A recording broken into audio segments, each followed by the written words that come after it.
हलचल TV network और आप देख रहे हैं हलचल टीवी न्यूज़।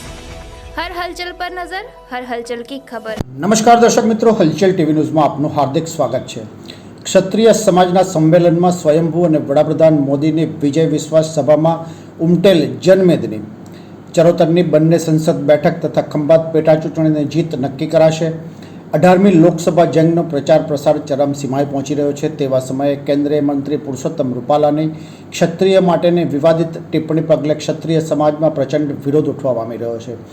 ત્યારે આગામી 7મી મેના રાજ્યની 25 સંસદ બેઠક માટે યોજાનાર મતદાન પૂર્વે આણંદ તથા ખેડા વિસ્તારના ક્ષત્રિયને એકમંચ હેઠળ લાવી રૂપાલાના નિવેદનનો વિરોધ ઊભો કરવા ગતરોજ ચિખોદરા ખાતે યોજાયેલ વિશાળ ક્ષત્રિય સંમેલનમાં ઉપસ્થિત સ્વયંભૂ જનમેદની અને આજે વિદ્યાનગર શાસ્ત્રી મેદાન ખાતે યોજાયેલ આણંદ ખેડા સંસદ બેઠક તથા ખંભાત પેટા ચૂંટણી માટે વડાપ્રધાન મોદીની ઉપસ્થિતિમાં યોજાયેલ વિજય વિશ્વાસ સભામાં ઉમટેલ વિશાળ જનમેદનીના પગલે ચરોતરની બંને સંસદ બેઠક તથા ખંભાત પેટા ચૂંટણીની જીત નક્કી કરશે।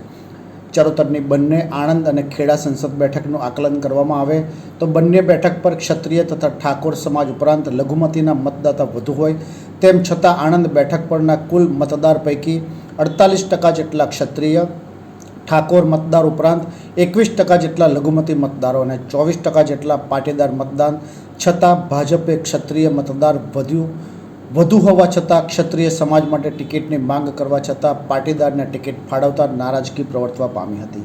તેમ છતાં સ્થાનિક ભાજપ નેતાઓ દ્વારા બંને સમાજને એક છત્ર લાવવા સફળ પ્રયાસ કરવામાં આવ્યા હતા। કંઈક આવી જ પરિસ્થિતિ ખેડા બેઠક ઉપર પણ હોય। ખેડા બેઠક પર ભાજપ તથા કોંગ્રેસે ક્ષત્રિય ઉમેદવારની પસંદગી કરતા બેઠક પરના અન્ય સમાજ ખાસ કરીને પાટીદાર મતદાતા કોની તરફેણના સવાલ પણ ઉઠવા પામ્યા।